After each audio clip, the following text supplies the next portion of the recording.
Hello students, welcome to your favourite channel home educator. कैसे हैं आप लोग? बढ़िया। कैसी चल रही है आप लोगों की पढ़ाई? क्रैश कोर्स में मजा आ रहा है? कॉन्सेप्ट समझ में आ रहे हैं? आज हम लोग पढ़ने वाले हैं मैग्नेटिज्म एंड मैटर। एंड ये जो चैप्टर है हम लोग 1 घंटे में फिनिश करने वाले हैं। जी हाँ, बिल्कुल 1 घंटे में, तुरंत। आज ही शुरू और आज ही खत्म। तो इसलिए इस वीडियो को पूरा देखें ताकि आपको इस चैप्टर से रिलेटेड एक एक कॉन्सेप्ट बढ़िया से समझ में आए और मजा आ जाए। और क्वेश्चन आए तो फिर तो छूटना ही नहीं है। अगर आपने वीडियो पूरा देखा, क्वेश्चन छूटने का कोई चांसेस नहीं है। तो बिना देर किए हुए हम लोग स्टार्ट करते हैं मैग्नेटिज्म एंड मैटर। कॉपी कलम निकालिए, नोट्स बनाना शुरू करते हैं। सबसे पहले हम लोगों को पढ़ना है मैग्नेटिज्म का थोड़ा सा इंट्रोडक्शन। कुछ इंट्रोडक्शन हम आपको बताते हैं। मैग्नेटिज्म, या ऐसा लिख लेते हैं, introduction of magnetism. Introduction of magnetism. कौन सा टिज्म? मैग्नेटिज्म। तो देखिए इंट्रोडक्शन में क्या, मैं एक कहानी की तरह सुन लेते हैं। कहानी है, सुन लीजिएगा, थोड़ा याद हो जाएगा। तो जो भी पॉइंट्स इसमें हमको लिखना है वो भी आप याद रख सकते हो बहुत ही आसानी से। जैसे इसमें हम लोग को बेसिकली पढ़ना किसके बारे में है? मैग्नेट के बारे में, कि ये मैग्नेट जो आया ये कहां से आया, कैसे मिला, क्या क्या चीज इसके बारे में फिर हम लोग को पढ़ेंगे। और एक्चुअली बहुत पहले, लगभग आज से 300-400 साल, 500 साल पहले, उतना इसलिए हमको भी याद नहीं है, आपको याद रखने की जरूरत नहीं। हिस्ट्री का एग्जाम थोड़ी देना है, साइंस पढ़ रहे हैं हम लोग। तो आज से मान के चलिए ऐसा 300-400 साल पहले क्या था कि एक शहर था जिसका नाम था मैग्नीशिया। कौन सा शहर था? मैग्नीशिया। एंड इस शहर में पहले लोग वो गाय बकरी चलाने जाते थे। तो जब वो लोग गाय बकरी चलाने जाते थे ना, तो उनका जो चप्पल होता है ना, चप्पल में नीचे से क्या करते थे वो लोग? आयरन पीस लगा के रखते थे। या उनका जो डंडा होता है गाय बकरी भगाने के लिए, उसमें आयरन पीस होता था नीचे से, आयरन का कैप। जैसे ये अगर उनका डंडा है तो अगर इसके हेल्प से वो अगर करेंगे तो थोड़ा सा ये खराब हो सकता है नीचे से, बॉटम उसका। तो लोग क्या करते हैं, नीचे से एक आयरन कैप लगा देते थे। तो आयरन कैप नहीं जल्दी खराब होता था, ऐसा था सीन। तो वो लोग जब जा रहे थे मैग्नीशिया शहर में गाय बकरी अपने चराने के लिए, तो होता क्या था, एक पहाड़ था, वहां पे जाते ही उनका जो लकड़ी का डंडा था वो चिपक जाता था। तो वो लोग भागे भागे वहां से आते थे, गांव में पूरा हल्ला करते थे, वहां जाएंगे वहां भूत रहता है। ऐसा सीन। लेकिन जो पढ़े लिखे उस वक्त के लोग तो बोल रहे थे सब भूत तो होता नहीं है, भूत नाम का ऐसा कोई भी चीज नहीं है। तो उन्होंने जाके स्टडी किया तो पता चला कि इस स्टोन में खास तरह का क्राइटेरिया पाया जा रहा है कि वो आयरन के पीस को अट्रैक्ट कर रहा है, इसीलिए उनका लाठी चिपक जा रहा था। एंड चूंकि इस स्टोन का जो खोज मैग्नीशिया नाम के शहर में हुआ, इसलिए मैग्नेट नाम रख दिया गया। बस लास्ट में एक टी। क्या कुछ बात याद रहेगा? क्या हम लोगों ने किया? बहुत पहले 400-500 साल पहले एक शहर था मैग्नीशिया। वहां के लोग गए गाय बकरी चराने के लिए। उनके जो लकड़ी का डंडा था या चप्पल था, उसके नीचे आयरन का पीसेस वो लगा के रखते थे। वो आयरन पीसेस उस पहाड़ में जाने से चिपक जा रहा था। उन लोगों ने आगे गांव में पूरा हल्ला मचा दिया। 2 साल तक कोई गया नहीं उस पहाड़ पे कि भूत रहता है। लेकिन बाद में जो पढ़े लिखे लोग थे उन लोगों ने जाके स्टडी किया तो उन लोगों को ये बात पता चला कि उस पत्थर में एक खास तरह का क्राइटेरिया, एक खास तरह का प्रॉपर्टी है, that it always attract the iron pieces. It always attract the iron pieces. And चूंकि वो मैग्नीशिया में मिला था इसलिए नाम क्या रख दिया गया? मैग्नेट। क्या बात याद रहेगा? यानी फर्स्ट पॉइंट हम लोग को क्या पता चला? Magnet is a substance which always attract the iron pieces. याद रहेगा बात? चलिए, तो ये बात हम लोगों ने जान लिया, पता चला हम लोगों को, बहुत बढ़िया, मजा आया। फिर उसके बाद क्या हुआ? बोला कि थोड़ा सा और स्टडी किया जाए इसके बारे में। तो चाइना वाले ने बोला कि तो कुछ हमको भी दीजिए उस पत्थर काट के, कुछ हम भी पता लगाएंगे। एक प्रॉपर्टी समझ गया ना, always attract iron pieces. Second property में हम लोग आ रहे हैं, कहानी की तरह उसको भी समझ लेते हैं। तो चाइना वाले ने बोला कि थोड़ा हमको भी दीजिए वो स्टोन, हम भी कुछ पता लगाते हैं।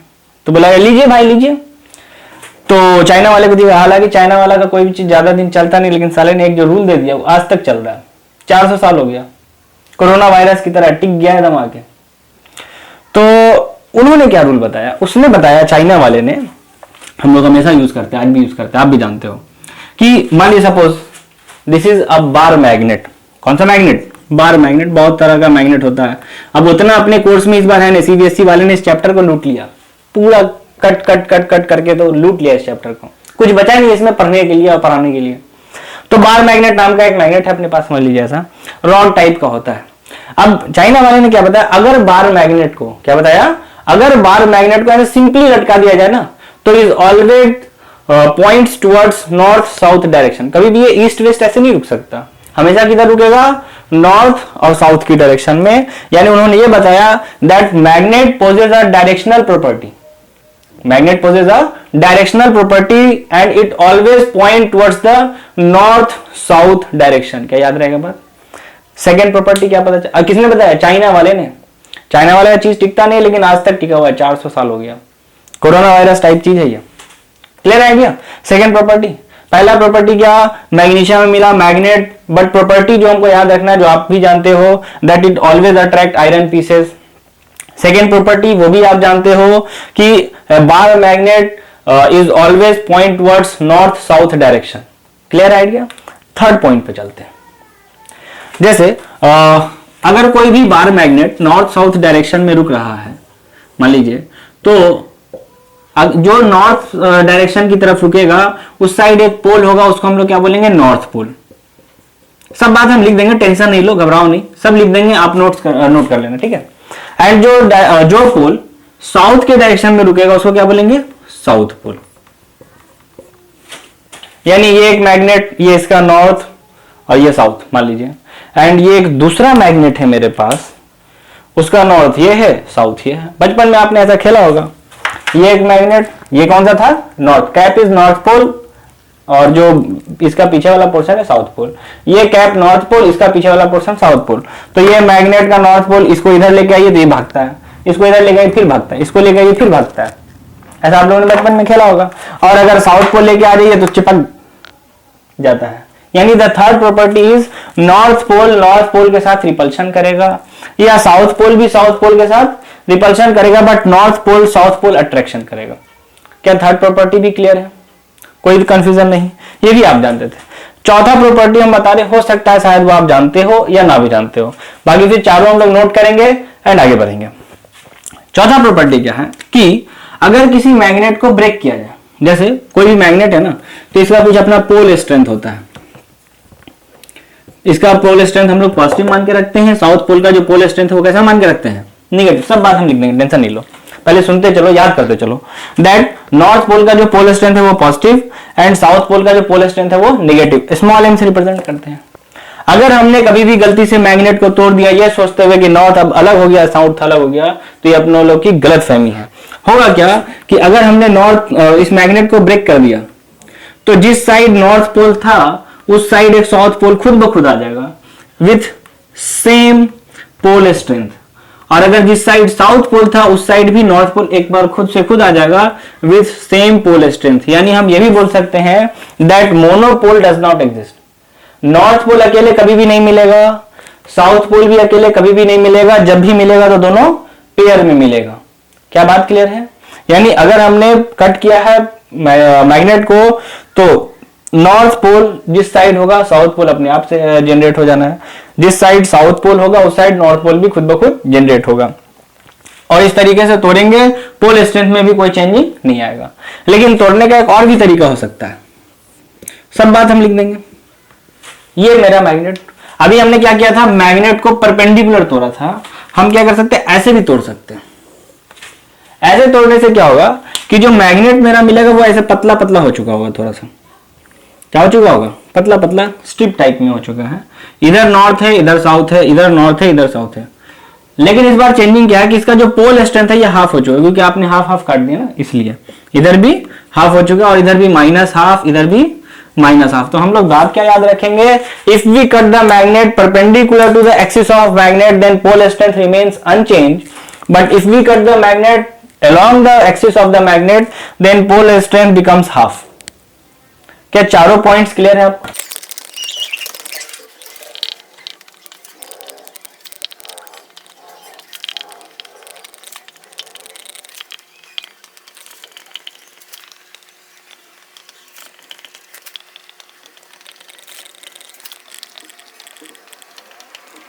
तो यहां पे हम लोगों ने पहले दो पॉइंट को नोट किया, जल्दी से आप नोट करो, स्क्रीन को पॉज करो, वीडियो को पॉज करो, जल्दी से नोट करो।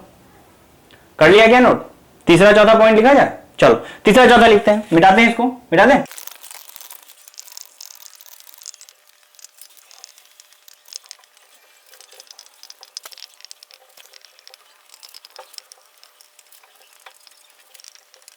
तो ये अपने पॉइंट्स को लिख लिया जाए, वो डायग्राम भी बना देते हैं कि अगर हमने, अब उतना तो लिख नहीं पाएंगे ना, काफी टाइम लग जाएगा, कुछ कुछ याद भी रखिए कि अगर इसको हमने कट किया तो अगर पोल स्ट्रेंथ पहले प्लस एम और माइनस एम था तो अभी भी कुछ वैसा ही होने वाला है कि प्लस एम और माइनस एम ही रहेगा। और चूंकि इधर साउथ था तो नॉर्थ खुद आ गया, नॉर्थ था तो साउथ खुद से आ गया।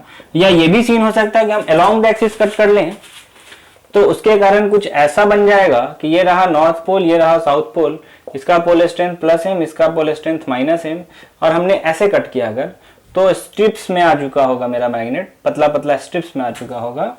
तो ये मेरा नॉर्थ पोल, ये मेरा साउथ पोल, ये मेरा नॉर्थ पोल, ये मेरा साउथ पोल, इधर का पोल स्ट्रेंथ प्लस m/2, यहाँ भी प्लस में m/2, एंड इधर साइड माइनस का m/2 और इधर साइड भी माइनस का m/2। ये इतने बात को हम लोगों ने अभी लिखा है, जल्दी से नोट करिए।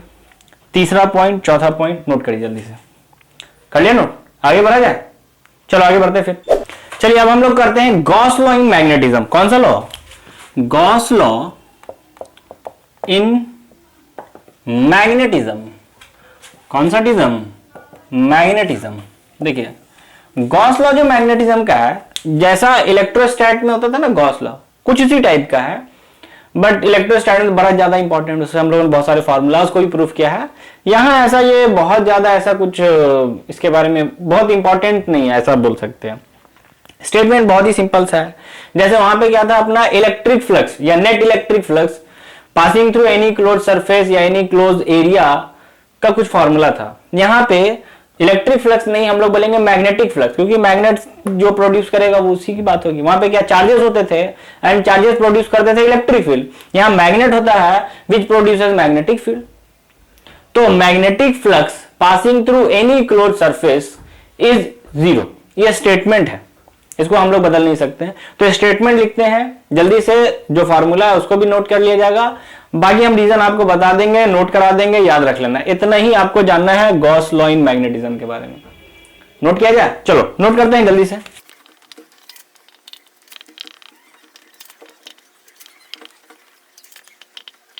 ये आपको स्टेटमेंट ध्यान रखना है, net magnetic flux passing through any close surface is equal to zero. यानी मान लेते हैं कि अपने पास एक सरफेस है, ऐसा कुछ भी ऐसा अजीबो टाइप का शेप का ये सरफेस है, एंड मैग्नेटिक फ्लक्स क्या होता है, जैसे इलेक्ट्रिक फ्लक्स होता था सेम उसी तरीके का। जैसे इलेक्ट्रिक फ्लक्स क्या था कि इलेक्ट्रिक फील्ड का डॉट प्रोडक्ट एरिया के साथ, इलेक्ट्रिक फील्ड का डॉट प्रोडक्ट एरिया के साथ, तो यहाँ पे मैग्नेटिक फील्ड का डॉट प्रोडक्ट एरिया के साथ, बस इतनी अंतर है। तो हमने बोला net magnetic flux, net magnetic flux means close integration magnetic field का एरिया के साथ। अब स्टेटमेंट बोलता है जीरो, तो हमने भी लिखना है क्या? जीरो। ये स्टेटमेंट है। एंड डायग्राम में आप ऐसा मन हो तो इसका एरिया आप ds, या हमने dA लिखा तो यहाँ भी dA लिख लीजिए। एंड कुछ कुछ मैग्नेटिक फील्ड लाइंस ऐसे ऐसे दिखा देते हैं, क्या दिक्कत है? ये मैग्नेटिक फील्ड लाइंस है, ठीक है। एंड इस लूप का कुछ एक छोटा सा एरिया हम ऐसा मान लेते हैं ऊपर की तरफ है, इस एरिया ने यहाँ पे कुछ एंगल बना दिया थीटा, जो भी एंगल हो उससे कोई मतलब नहीं है। This is what normal vector या एरिया वेक्टर, जो भी, क्योंकि area is a vector quantity which is which direction is perpendicular to the surface of area, that's why. पहले तो आप स्टेटमेंट लिख लो, फोटो डायग्राम बना लो, फार्मूला लिख लो, ताकि आपको एग्जाम में दिक्कत ना हो। बाकी हम रीजन भी बता दे रहे हैं, उसको भी नोट करा देंगे। हो गया क्या इतना नोट? आगे बढ़े, चलो रीजन समझते हैं कि वाई मैग्नेटिक फील्ड का डॉट प्रोडक्ट एरिया के साथ है जीरो। एक रीजन तो ये है, पहली बात कि मोनोपोल डज नॉट एग्जिस्ट। अगर इस क्लोज लूप में हम लोग बात करें, नॉर्थ पोल अगर होगा तो साउथ पोल भी होगा। एक रीजन तो हम ये बोल सकते हैं। दूसरा रीजन ये भी बोल सकते हैं that magnetic field lines always form close loop. हालांकि इस साल के कोर्स में अपने नहीं है, इसलिए मैंने आपको ये बात नहीं बताया, बट फिर भी आप याद रखें that magnetic field lines always form close loop, that's why again magnetic field का एरिया वेक्टर के साथ डॉट प्रोडक्ट क्या होगा? जीरो। ये पॉइंट या मैग्नेटिक फील्ड लाइंस के बारे में जो हम लोग को स्टडी करना है वो इस साल के सीबीएसई के कोर्स में नहीं है, इसलिए मैंने आपको क्रैश कोर्स में इसके बारे में नहीं बताया है। बट आपको फिर भी जानना चाहिए कि इसका रीजन क्या है। पहला रीजन मैंने आपको क्या बताया, that monopole does not exist, that's why अगर नॉर्थ पोल होगा इस लूप के अंदर तो साउथ पोल भी होगा, एंड उसके कारण मेरा नेट मैग्नेटिक फ्लक्स क्या हो जाएगा, zero. And another one reason is also that magnetic field lines always form closed loop. That's why again magnetic flux over a closed loop is zero. क्या दोनों रीजन आपको याद रहेगा? नोट कर लें जल्दी से, ये जब मिटाएं इसको, चलो मिटाते हैं, उस रीजन को नोट करते हैं।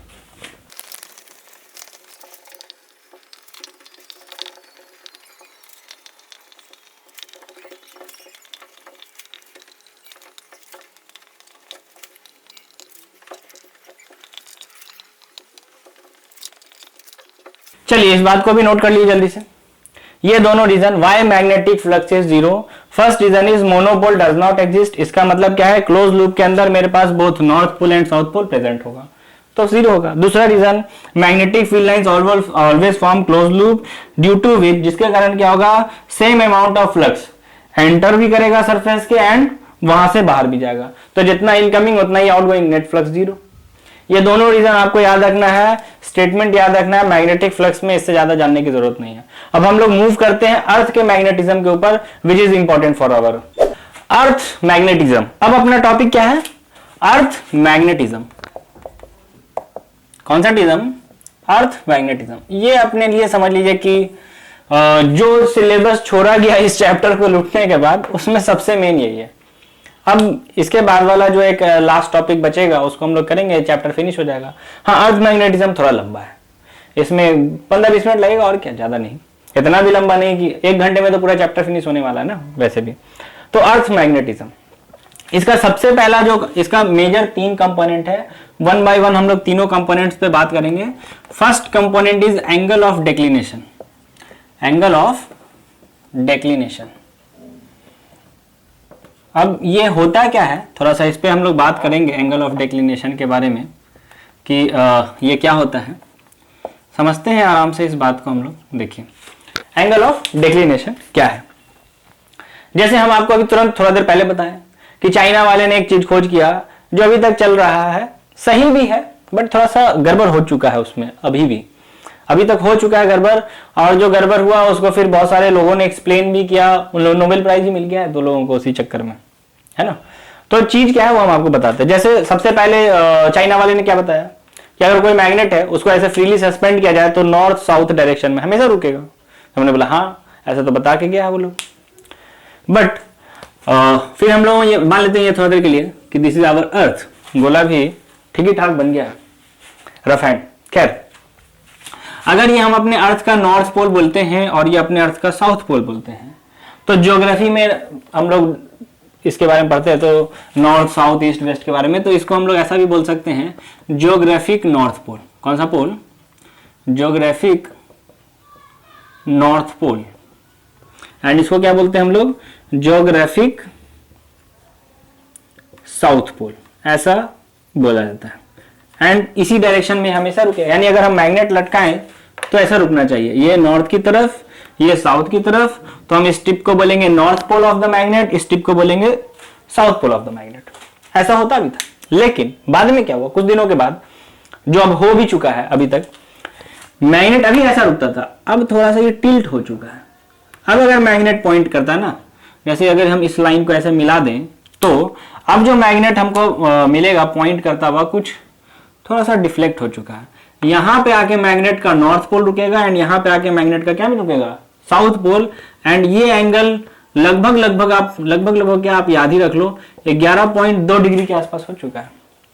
जब हम लोगों ने मैग्नेट का खोज किया था, हो सकता है उस टाइम भी एंगल रहा होगा, बट वो बहुत ही माइन्यूट रहा होगा, इसलिए लोगों ने ऑब्जर्व नहीं किया। बट अब ये धीरे धीरे इंक्रीज करता जा रहा है, हर टाइम टू टाइम ये धीरे धीरे, एवरी सेकेंड ये एंगल इंक्रीज कर रहा है। ये अलग सी बात है कि वो इंक्रीमेंट बहुत ही ज्यादा स्मॉल है, जो कि 10-20 साल के बाद हो सकता है 0.1 डिग्री का अंतर आता हो, बट फिर भी अंतर तो आ ही रहा है एवरी सेकेंड। जिस टाइम हमने चैप्टर पढ़ना स्टार्ट किया, वीडियो बनाना स्टार्ट किया, आपने वीडियो देखना स्टार्ट किया, उससे वीडियो के खत्म होते होते ये एंगल थोड़ा और खिसक चुका होगा, ऐसा है। बट ये बात हम लोगों को चाइना वाले ने नहीं बताया था, ये हम लोग को अब पता चला, बाद में पता चला। खैर, जहां पे मैग्नेट आके पॉइंट करता है उस चीज को हम लोग, या उस पोल को हम लोग क्या बोलते हैं, मैग्नेटिक नॉर्थ पोल। कौन सा pole, magnetic north pole, magnetic north pole, और जहां पे ये रुकेगा इसको हम लोग बोलते हैं magnetic south pole, magnetic south पोल।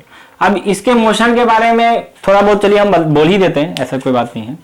बहुत सारे साइंटिस्ट ने ऐसा बोला कि ये कंटिन्यूअसली घूमता रहेगा and after very long time, तब तक तो हम लोग मर ही चुके होंगे, ये मैग्नेट जो है ना इधर रुकना शुरू कर देगा एंड साउथ पोल उधर चला जाएगा।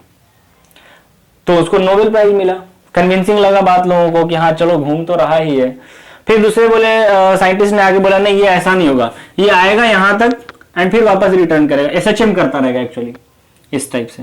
तो उनको भी नोबेल प्राइज दिया गया। अब रियलिटी में क्या सही है ये तो बहुत दिनों के बाद पता चलेगा, और हम लोग देखने के लिए भी जिंदा नहीं रहेंगे। हाँ अगर अपना कोई दूसरा तीसरा जन्म चल रहा हो तो 7वें जन्म में भली देख लेंगे, एक अलग सी बात है। खैर हम लोग वापस आते हैं, एंगल ऑफ डिक्लिनेशन। क्या बात क्लियर है? पहले मैग्नेट कैसे रुकता था? नॉर्थ साउथ डायरेक्शन में। अगर नॉर्थ इधर था तो अब थोड़ा सा ये ऐसे शिफ्ट हो चुका है ना, वही अपना जो है ये 11.2 डिग्री के आसपास है। This is naught angle of declination, वो हम बता रहे हैं। पहली बात आप ये समझ लीजिए कि angle of declination every point का अलग अलग होगा। अपने इंडिया का एंगल ऑफ डिक्लिनेशन कुछ अलग होगा, अपने अमेरिका का कुछ अलग होगा, अपना अमेरिका नहीं है जिसका भी है उसके अमेरिका का अलग होगा, या मान लीजिए अपने इंडिया में दिल्ली शहर का कोई अलग होगा, गोवा का कोई अलग होगा, बेंगलुरु का अलग होगा।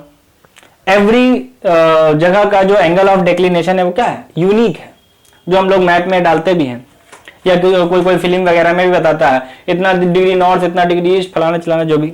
खैर तो उसको डिफाइन कैसे किया जाता है? मान लीजिए यहाँ पे एक पॉइंट है, कोई भी अपना इंडिया ही बनाते हैं, है ना, इंडिया से हमें बहुत प्यार है तो हम इंडिया ही बनाएंगे कि अगर अपने इंडिया का हमको एंगल ऑफ डिक्लिनेशन डिफाइन करना है तो हमको करना क्या है? हमको दो और चीज डिफाइन करना होगा। कितना चीज?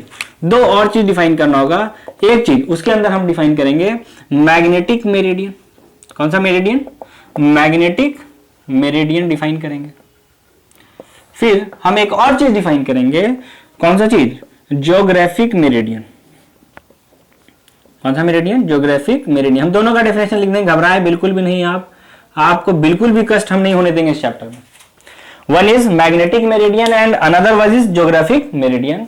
हम कहां का निकालना चाहते हैं एंगल ऑफ डिक्लिनेशन? इंडिया शहर का, सॉरी इंडिया शहर नहीं है, India is a country, sorry India देश का, भारत देश का। हर कर्म अपना करेंगे, आए वतन तेरे लिए, उस टाइप से काम हम लोग कर रहे हैं। हमने इसका एंगल ऑफ डिक्लिनेशन आज पता करना है, यही कर्म करना है इसके लिए हमको। तो उसके लिए हमने अपने दो चीज को डिफाइन किया, magnetic meridian and geographic meridian. अब ये होता क्या है? अब ये होता क्या है? हमको क्या करना है, इस इंडिया कंट्री के पॉइंट को ज्वाइन करना होगा ज्योग्राफिक नॉर्थ पोल से एंड ज्योग्राफिक साउथ पोल से, and we got a plane, and we got a plane. एक स्फीयर के, क्योंकि सॉलिड स्फीयर है ना, सॉलिड स्फीयर पे किसी भी 3 पॉइंट को आप मिलाएगा तो आपको एक प्लेन मिलेगा। क्या मिलेगा? प्लेन। तो उस प्लेन को क्या बोलना है? ज्योग्राफिक मेरिडियन, क्योंकि आपने ज्योग्राफिक नॉर्थ पोल और साउथ पोल को मिलाया। अब आप इसका भी डेफिनेशन समझ चुके होंगे, यानी कि magnetic north pole magnetic south pole को अगर इंडिया से मिलाएंगे तो हमको क्या मिलेगा? Magnetic meridian. डेफिनेशन क्लियर है? What is magnetic meridian and what is geographic meridian? The plane containing magnetic north pole, magnetic south pole and a place on the earth's surface is called magnetic meridian, and the plane containing geographic north pole, geographic south pole and a place on the earth's surface is called geographic meridian. क्या इस बात को जल्दी से note किया जाए? चलो note करते हैं।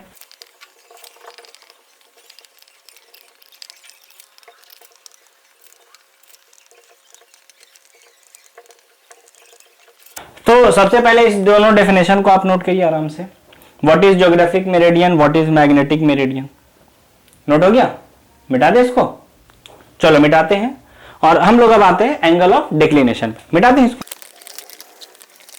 तो देखिए हम लोगों को दो प्लेन मिल चुका है, magnetic meridian and geographic meridian. तो suppose this is our magnetic meridian, black वाला से हमने एक दिखाया plane. The plane is magnetic meridian and एक और हम, अच्छा इतना हम अगर फैल से बनाएंगे तो हम डेफिनेशन कहां पे लिखेंगे?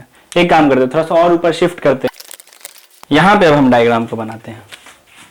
बेवफा तेरा मासूम चेहरा भूल जाने के काबिल नहीं है। ये अपना क्या हो गया, ज्योग्राफिक मेरिडियन, है ना।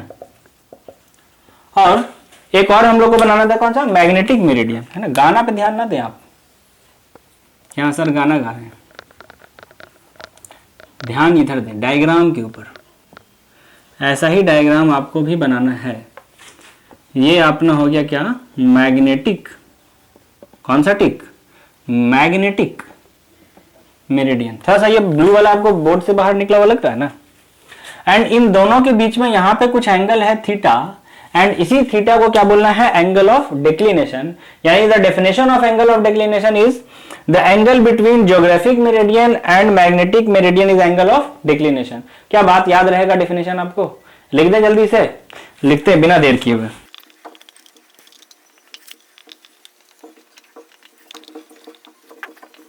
चलिए नोट कर लीजिए डेफिनेशन को। Clear idea, what is angle of declination, angle between geographic north pole and geographic meridian and magnetic meridian is called angle of declination. What is geographic meridian, geographic north pole, geographic south pole and a place on the earth surface is called geographic meridian.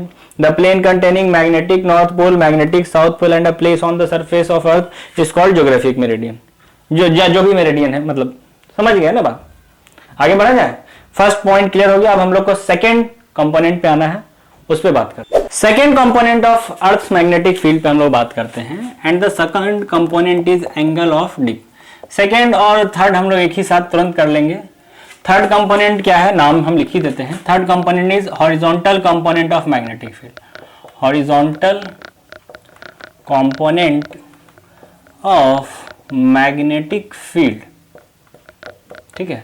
इस पे एक दो numericals भी हम लोग try कर लेंगे तुरंत, अभी घबराने की ज्यादा बात नहीं है। पहले समझते हैं what is angle of deep and what is horizontal component of magnetic field. वही चाइना वाले ने जो खोज किया उसी में कुछ कुछ गड़बड़ी आ रही है थोड़ा थोड़ा, बट फिर भी किताब में छप गया तो छप गया। कुछ बात है जो हम आपको बताते हैं, जैसे कैसा ऑब्जर्व किया गया। पहले शुरू में क्या था, चाइना वाले ने तो हमको बता ही दिया कि ये मैग्नेट नॉर्थ साउथ डायरेक्शन में रुकेगा। फिर बाद में ऐसा हमने देखा कि अच्छा नॉर्थ इधर है साउथ इधर, थोड़ा सा ऐसे टिल्ट होता चला जा रहा है। ये अभी तक ये कितना घूम चुका है, 11.2 डिग्री के आसपास, 11.2 डिग्री ये घूम चुका है, ठीक है। और हमेशा नॉर्थ साउथ रुकता है, ये इसमें कोई दिक्कत नहीं है। प्रॉब्लम क्या है वो हम आपको बताते हैं। जैसे एक बार मान लीजिए कि कोई कॉन्फ्रेंस वगैरह हुआ होगा, सब साइंटिस्ट लोग एक साथ जुमा हुआ, पागल टाइप होता है वो सब साइंटिस्ट, सब कुछ बतियाने लगा। एक साइंटिस्ट क्या बोला कि मेरे यहाँ जो मैग्नेट है ना, रुकता तो नॉर्थ साउथ है लेकिन थोड़ा सा नीचे। तो दूसरा साइंटिस्ट बोला अरे मेरे यहाँ तो नॉर्थ साउथ रुकता है लेकिन वो थोड़ा सा ऊपर रुकता है। तो फिर थोड़ा सा यहाँ पे हड़कंप मच गया उस मीटिंग में। सब लोगों से पूछा कि अलग अलग कंट्री का साइंटिस्ट था, कोई बोलता है कि नहीं मेरे यहाँ नीचे है, कोई बोलता है ऊपर है, कोई बोलता है थोड़ा सा हल्का ही ऊपर है, कोई बोलता है नहीं मेरे यहाँ ज्यादा ऊपर है, कोई बोलता है हल्का सा कम ऊपर है। मतलब अलग अलग प्लेस कंट्री में क्या हो रहा है, नॉर्थ साउथ रुक रहा है, बट एंगल जो है ये हॉरिजॉन्टल से कुछ अलग है। कभी किसी के यहाँ नीचे है, किसी के यहाँ ऊपर है। बात समझ में आ रहा है?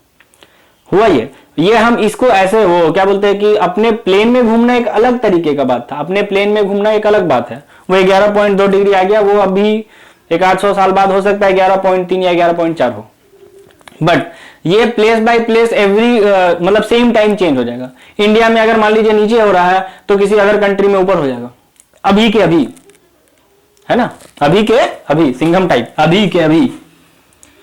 तो इसको थोड़ा सा ऑब्जर्व किया गया और साइंटिस्ट लोगों ने समझने की कोशिश किया। कुछ बात आया कंक्लूजन उसका निकल के कि अगर कोई भी मैग्नेट हमने ऐसे फ्री फॉल लटकाया, नॉर्थ साउथ में हमेशा रुकता है, बट कभी नीचे कभी ऊपर, कभी नीचे कभी ऊपर, तो हॉरिजॉन्टल से जो भी एंगल बनाएगा उसी को क्या बोलना है, एंगल ऑफ डिप। पहले तो ये बात आप याद रख लो कि मान लेते हैं हम किसी भी प्लेस पे मेरा जो मैग्नेट है ऐसे नीचे की तरफ इंक्लाइन हो गया। नीचे की तरफ इंक्लाइन होने का मतलब क्या है, the direction of magnetic field at this place is in this direction, यानी ये मेरा है मैग्नेटिक फील्ड, एंड इसने क्या है हॉरिजॉन्टल के साथ सम एंगल बनाया है थीटा। कितना एंगल बनाया है, थीटा। एंड ये जो हॉरिजॉन्टल लाइन है इसके अलोंग इसका जो कंपोनेंट आएगा उसी को बोलना है हॉरिजॉन्टल कंपोनेंट। ताकि मेरा मतलब सेकेंड एंड थर्ड पॉइंट तो क्लियर हो जाएगा। बट ये ऐसा हुआ कि उस पर भी हम लोग बात करेंगे। फिर इसको कैसे एक्सप्लेन किया गया साइंटिस्ट लोगों के द्वारा। साइंटिस्ट सब पागल होता है, कुछ भी खोज लेता है ना। खैर, तो इसका कंपोनेंट आसानी से हम बता सकते हैं कि अगर हमको हॉरिजॉन्टल कंपोनेंट चाहिए BH, तो कुछ खास नहीं, बी का cos थीटा लिखेंगे। क्या लिख देंगे? बी का cos थीटा। एंड अगर वर्टिकल कंपोनेंट, जो कि बहुत ज्यादा खैर इंपॉर्टेंट नहीं है, लेकिन आप याद रख लो, बी का क्या हो जाएगा? sin theta. हॉरिजॉन्टल कंपोनेंट खत्म, एंगल ऑफ डिप भी खत्म। यानी द नेट मैग्नेटिक फील्ड या मैग्नेटिक फील्ड, सॉरी क्या हम बोलेंगे एंगल ऑफ डिप के बारे में? The angle between magnetic field with the horizontal is called angle of dip. लिख लेते पहले इस बात को, एंड फॉर्मूलाज वगैरह फिर हम लोग बात करेंगे इसके बारे में। लिखिए एंगल ऑफ डिप के बारे में हम लोग जल्दी से लिख लेते हैं। एंगल ऑफ डिप,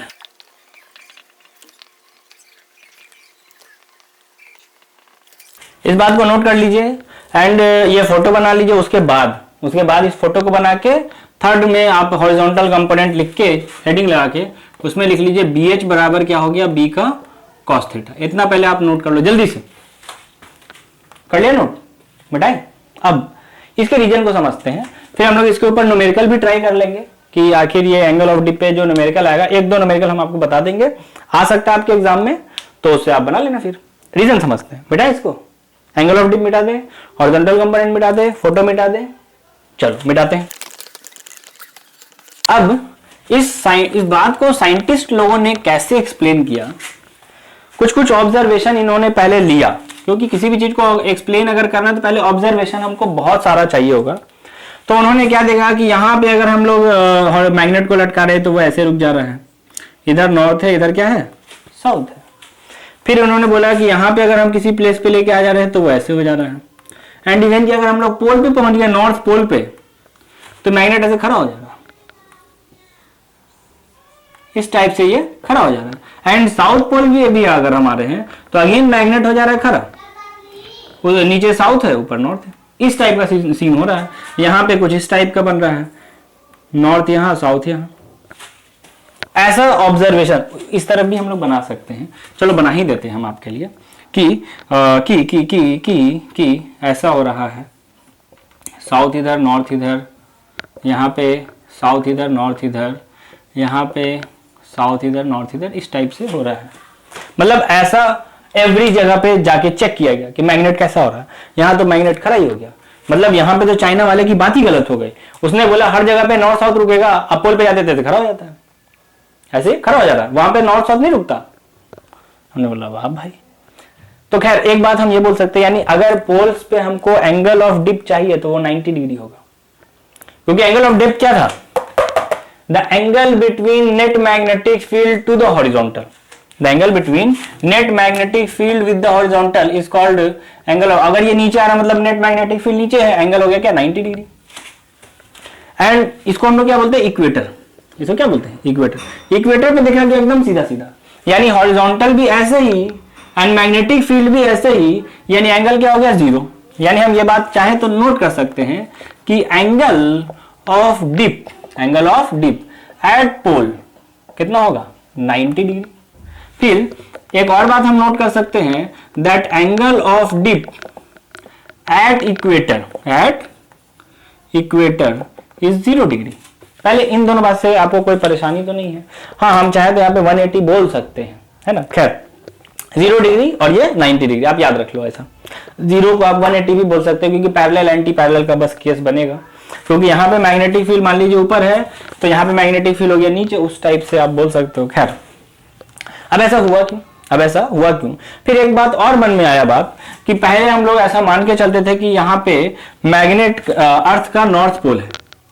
फिर बोला लोगों ने कि अभी तो हम लोगों ने सबसे पहले शुरू में पढ़ा नॉर्थ पोल रिपेल करेगा, ये साला नॉर्थ पोल को अट्रैक्ट कैसे कर लिया, यानी यहाँ साउथ पोल को अट्रैक्ट कैसे कर लिया? बोला तेरा ब्लंडर हो जाएगा, तो यहाँ तो ब्लंडर हो जाएगा, बात ये पूरा कॉन्सेप्ट ही खराब हो जाएगा। पूरा किताब में छपवा दिए, 100 साल हो गए लोगों को पढ़े हुए, सब पढ़ के याद कर लिया, कॉन्सेप्ट को समझ लिया।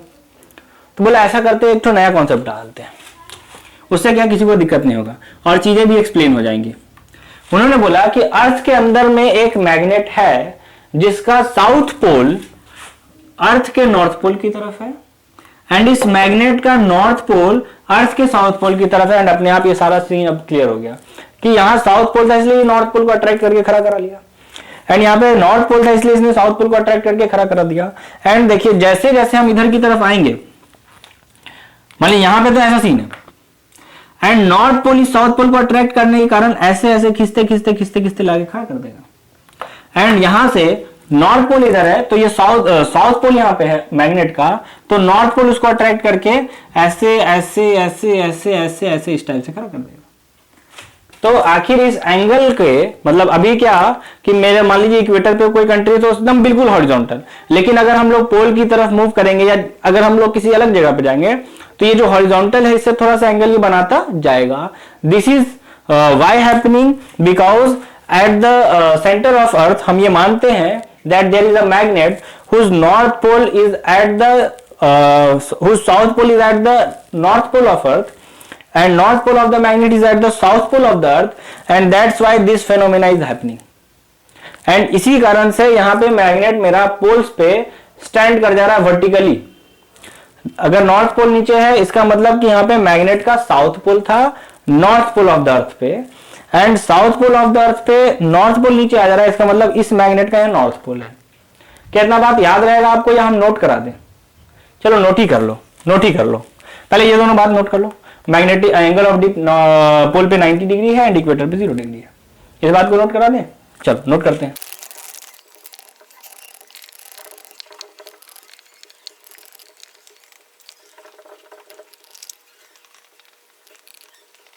चलिए इस बात को जल्दी से नोट कर लीजिए। हो गया नोट? एक बार फिर से एक्सप्लेन कर दें क्या बात क्या थी कि जब हम लोगों ने अलग अलग प्लेस, नोट हो गया ना?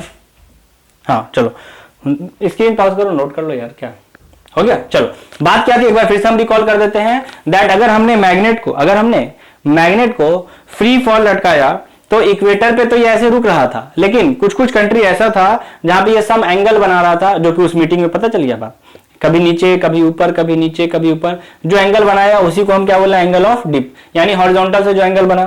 फिर इसको एक्सप्लेन किया गया ये मान के कि अर्थ के अंदर एक मैग्नेट है, उस मैग्नेट का साउथ पोल अर्थ के नॉर्थ डायरेक्शन की तरफ है एंड इस मैग्नेट का नॉर्थ पोल अर्थ के साउथ डायरेक्शन की तरफ है, एंड जिसके कारण ये सारा कहानी हो रहा है। क्या बात क्लियर है आपको? अब हम लोग एक दो न्यूमेरिकल ट्राई करते हैं एंगल ऑफ डिप के ऊपर। मिटा दे इसको, चलो मिटाते हैं, क्वेश्चंस ट्राई करते हैं। क्वेश्चन आपके पास जो है वो बहुत ही आसान सा है, बहुत ही सिंपल सा है, बहुत ही सरल है। जो बोला जाए कि क्वेश्चन ये है कि एक प्लेस है जहां पे हमको मैग्नेटिक फील्ड का वैल्यू दे दिया।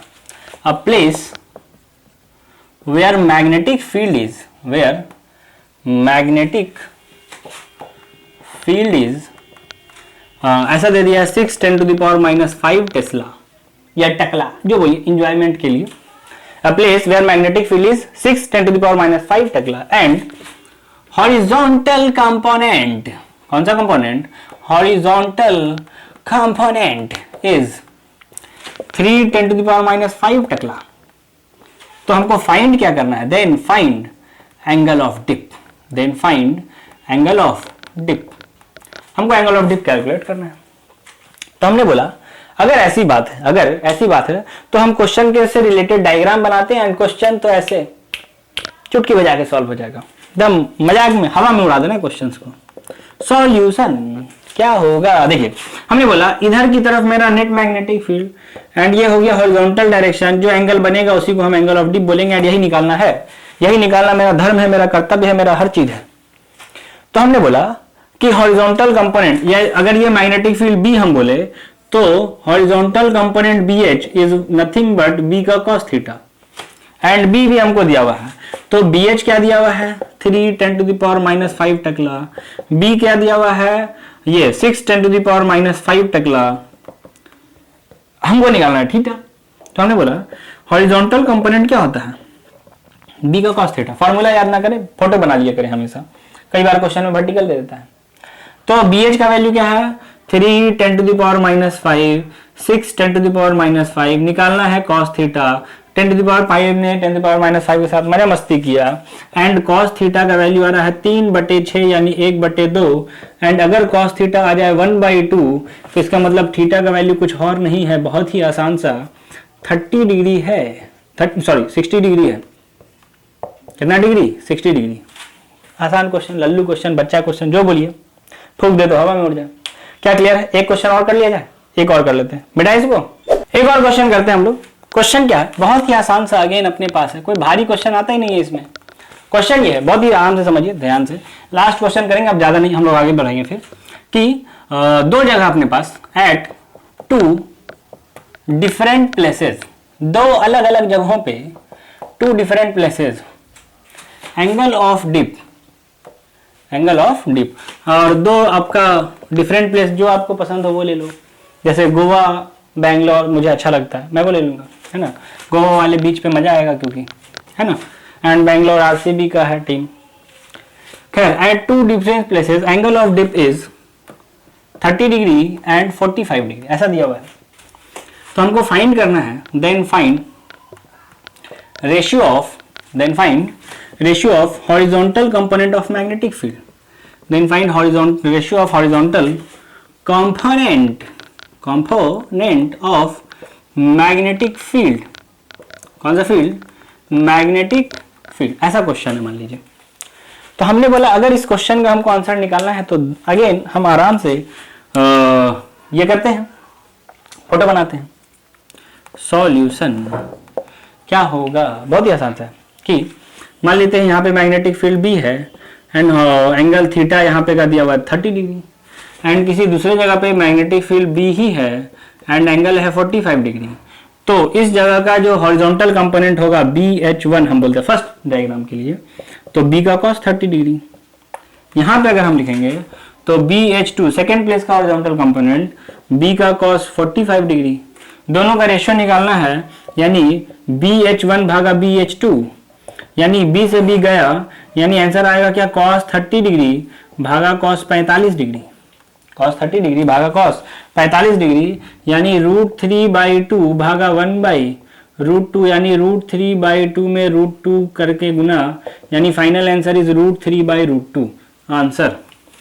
छाप लो जल्दी से। क्या कोई भारी क्वेश्चन होता है? एंगल ऑफ डिप क्लियर है, हॉरिजॉन्टल से जो एंगल बनाएगा उसको एंगल ऑफ डिप बोलना है, कोई दिक्कत नहीं। अर्थ कंपोनेंट खत्म हो गया। अब हम लोग लास्ट जो टॉपिक है अपना मैग्नेटाइजेशन वगैरह देख लेते हैं। चैप्टर को टाटा बाय बाय एंड आपका क्रैश कोर्स का ये चैप्टर भी फिनिश हो जाएगा तुरंत। आगे बढ़े बेटाए, चलो चलिए अब हम लोग अपना मैग्नेटाइजेशन को समझते हैं। कौन सा टाइजेशन? मैग्नेटाइजेशन। और एक और टर्म समझना, मैग्नेटिक इंटेंसिटी, कुछ फॉर्मूला का कैलकुलेशन है, that's it.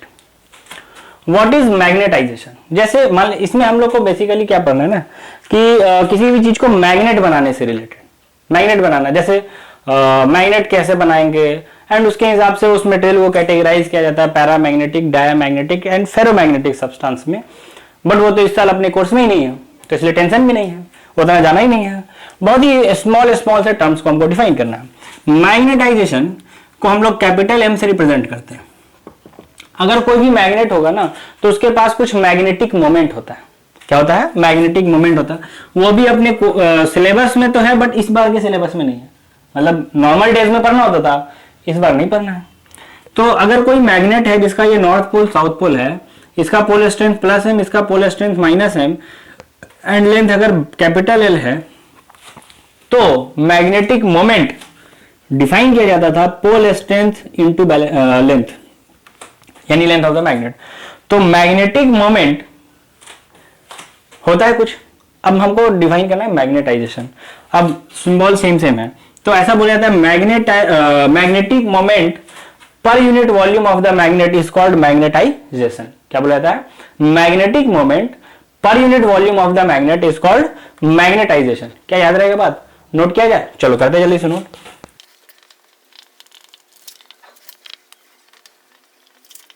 Magnetic moment per unit volume is called of the magnet is called magnetisation. यानी कैपिटल M बराबर हम लोग क्या लिखेंगे? Magnetic moment divided by what? Volume divided by what, volume. Formula तो ये होगा, बट मैग्नेटिक मोमेंट का भी सिंबल कैपिटल एम होता है, यहाँ पे सेम लिख देंगे, कंफ्यूज हो जाइएगा आप। तो हम यहाँ पे स्मॉल एम से काम चलाते हैं, small M divided by V, कोई दिक्कत नहीं, ये अपना मैग्नेटाइजेशन होता है, कोई दिक्कत नहीं। अब किसी को मैग्नेट अगर हमको बनाना है तो क्या करते हैं कि उसको एक किसी, मान लीजिए आपने स्क्रू क्या बोलते हैं, सॉरी, किसी इलेक्ट्रिशियन को देखा होगा, उसका जो स्क्रू ड्राइवर होता है ना, उसमें स्क्रू चिपक जाता है। एक्चुअली वो करता क्या, अपने स्क्रू ड्राइवर को हमेशा के लिए दिन रात 24 घंटे वो मैग्नेट के साथ चिपका के रखता है, जिसके कारण उस मैग्नेट में कांटेक्ट रहने की वजह से उसके पास कुछ मैग्नेटिक प्रॉपर्टी आ जाता है, बट बहुत कम देर के लिए ही आता है, उतने देर में खैर उसका काम हो जाना है। ऐसा उसको 4 घंटे के लिए मैग्नेट चाहिए नहीं, वो स्क्रू ड्राइवर थोड़ा देर के लिए होता है, वो 2-3-4 मिनट, बट उससे पहले कि उसका मैग्नेटिक प्रॉपर्टी लॉस हो, वो स्क्रू ड्राइवर से स्क्रू को टाइट करके अगेन फिर से कांटेक्ट में ला देता है। आप इसको ऐसे भी समझ सकते हो कि अगर कोई इंसान किसी डॉक्टर के कांटेक्ट में हमेशा है, मतलब जो कंपाउंडर होता है अपना, तो उसको भी क्या काफी नॉलेज हो चुका होता है। तो सेम उसी टाइप का बात है कि अगर कोई मैग्नेट है, उसके कांटेक्ट में अगर हमने एक स्क्रू ड्राइवर को लगा दिया, तो वो स्क्रू ड्राइवर भी मैग्नेट की तरह बिहेव करना शुरू कर देता है, but for small time. And उसका जो मैग्नेटिक मोमेंट होगा डिवाइडेड बाय वॉल्यूम ही क्या कहलाएगा, मैग्नेटाइजेशन। क्या बात क्लियर है, कोई दिक्कत? आगे बढ़ते हैं थोड़ा सा और। अब हम लोग डिफाइन करते हैं एक new term, magnetic intensity.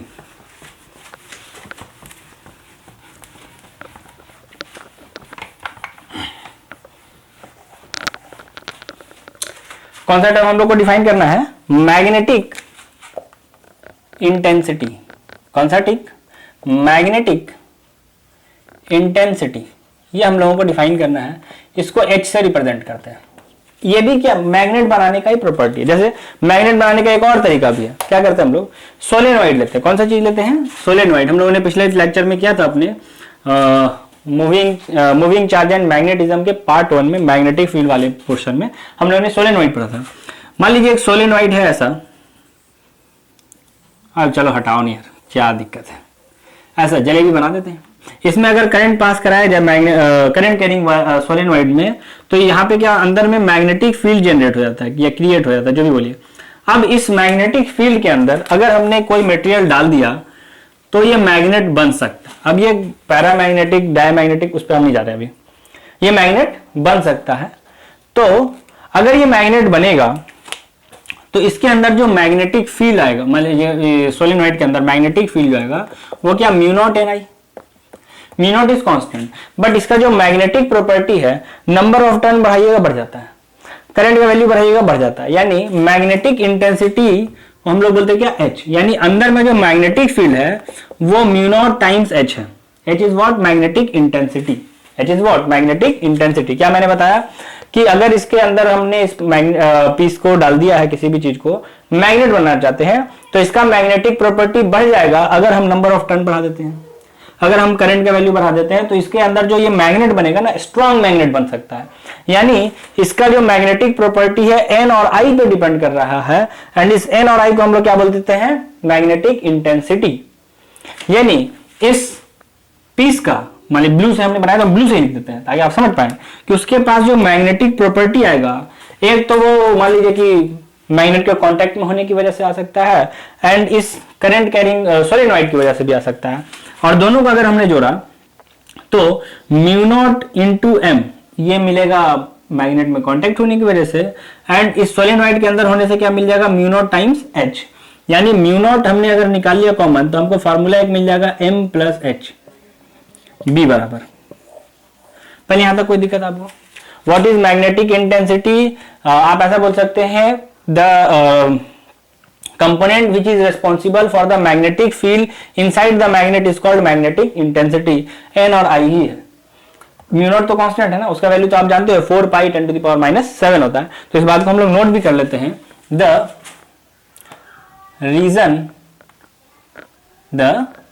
Reason for magnetic field, the reason for magnetic field inside the solenoid is called magnetic intensity, is called magnetic intensity। ठीक है, एंड ये फॉर्मूला, यहां तक कोई दिक्कत? नोट हो गया? आगे बढ़े, कुछ और फॉर्मूला हम लोग को यहाँ पे समझना है, मिटाए? चलो मिटाते हैं, आगे बढ़ते हैं थोड़ा सा।